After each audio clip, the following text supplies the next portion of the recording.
So, you are thinking about selling your home on your own.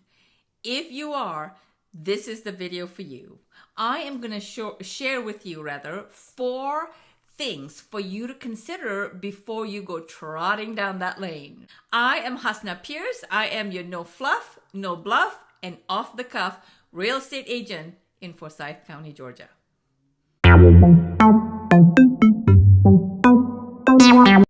So let's get this ball rolling. Anyways, the first thing that you need to be aware of or start thinking is the pros and cons, right? What are the pros and cons about selling your home on your own? So let's talk about the pros. The pros obviously has a financial reward, right? A financial reward, meaning you save on at least on the selling commission. I strongly encourage that you do compensate the buyer's agent when they bring the buyers to you, and that you make that known that you will compensate the buyer's agent. The reason being is it's common sense, right? Most buyers are represented by an agent, and buyer's agent are compensated for all of their work and efforts in navigating their buyer through the buying process by the seller. So if you are not offering that commission, that will really limit the number of buyers that will come through your home, because buyer's agent, I'm fairly certain, if you don't offer a commission, may not expose your home to their buyers. So now let's talk about the cons. The cons of selling your home on your own, or some of the disadvantages of selling your home on your own, is that generally a typical seller has a limited sphere of influence, right? The people that they know are limited to people they work with, their friends, their family, their neighbors, or any of the online social media platforms that they are a part of or that they interact on, right? So it's pretty limited. A real estate agent, however, have an incredible sphere of influence. They are connected to other agents in their office. They are connected to other agents in the city. They are connected to other agents in the state and other states. They're also connected internationally with investors that they bring to the table or that they help locate investment properties here in the United States. So there is, that's one of the cons. That is something that you need to know going in, that your sphere of influence is going to be limited. Therefore, exposure for your home to get it sold is going to be limited as well. The other con is this: selling is a full-time job.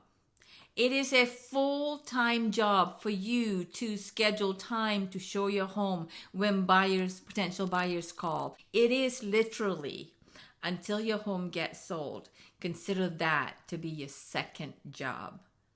Another cons is this: bargain hunters do target for sale by owner, because they're thinking that the for sale by owner is saving on the commission. And if they're saving on the commission, then surely they are willing to lower the price of the home. So be aware of that. This is a complicated process of pricing your home. As agents, I have access to a lot of tools that helps me come up with the right pricing for your home by looking at the comparables of homes sold in the area in the last 3 months, in the last 6 months, what have you. So that process right there for getting to the pricing for you as a for sale by owner will be tedious and will take some time and will be a little bit more complicated than what it would be for us. This is our job. We do this every day. You don't. Right? So just be patient with that process. So now you know the pros and the cons. Some of the cons. There's lots of other challengers that we have not covered, but I covered the biggie for you.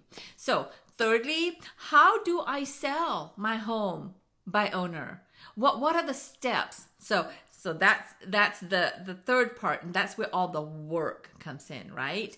The first thing that you need to do is to make sure that you price your home at market value. You don't want to price your home above market value.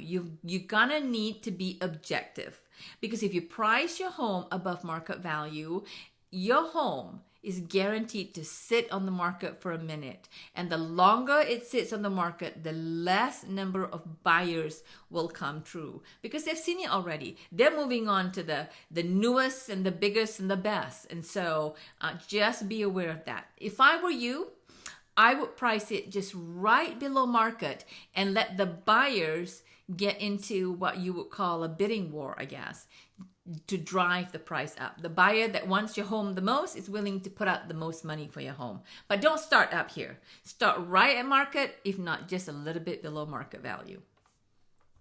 So that's the first step about how do you go about selling your home, right? There's 4 steps altogether, just generally 4 steps, right? First, the pricing. Secondly, look around.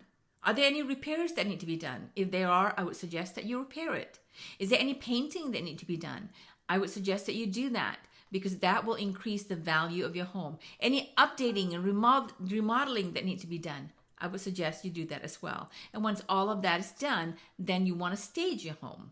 I would recommend that you take all of your personal photographs of your family off the wall and off the tables, wherever it is displayed, and store it. Because the buyers that come to your home wants to be able to see how their family fits in your home. And if your photographs are out, it can be a little bit distracting. I would declutter. I would pack as much as possible to put away. I would, less is more, right? You've heard that term. Less is more. So just have bare basic furniture around so that it opens the room up, gives it a spacious look to your rooms. And lastly, market. So number 1, you price, right? Number 2, you do the repairs and you do the staging. And number 3, you want to market your home. Where are you going to market your home? Are you going to put it on all the social media platform that you are a part of to say, hey, my home is for sale, right? There's a lot of websites out there for sale by owners could list their homes. I believe Zillow is free, so you could do that. But some of the other websites may charge you a small fee to advertise your home. So you want to do that. Listen, I forgot something. You want to hire a professional photographer. Over 90% of buyers begin their buying process by looking online. If your home shows well online, that will create the interest for them to look at it in person. That will determine whether they want to go the next step, how well your home shows online. A professional photographer will take pictures that are professional and shows well online. So I would spend the money there to make sure that your home is showcased very well online. So you've done that. And now, once you've done that, you want to look for a place for you to market your home. Where are you going to advertise your home? Are you going to put it on all the social media platforms that you are a part of to showcase your home, to say, hey, I have a home for sale? Word of mouth is certainly just as important. So you want to tell all your family and friends. You may want to have flyers that you give out to all the homes in your neighborhood, or that you mail out to a particular neighborhood that you think would be interested in moving to your neighborhood. However you choose to do, that is a very important step because that creates exposure for you. The more you expose your home, the more opportunities you have to attract the right buyer to come and look at your home and purchase it. Right? So that's the third step. The fourth step is when the offers start coming in and you begin negotiating the offers. And this is very important. If you receive an offer and it seems like an attractive offer, I would recommend that you talk to a real estate attorney so that they could help navigate you through the contract. Contracts are complicated. You want to make sure before you put your signature on that contract that you understand what you are signing. Right? You need to understand due diligence dates. What are the due diligence dates? You want to understand the appraisal contingency. They put the right dates, number of days in there for appraisal contingency that would be a benefit to you. What about financial contingency? This is another term that you need to understand and know how to navigate through it. So you agree with everything that was presented to you and you're past due diligence date now and you're singing along, moving along down the road towards closing. The fourth piece that you need to understand and have good knowledge about is the paperwork that is required in this entire transaction. You need to make sure that you're familiar with it. Google is your best friend.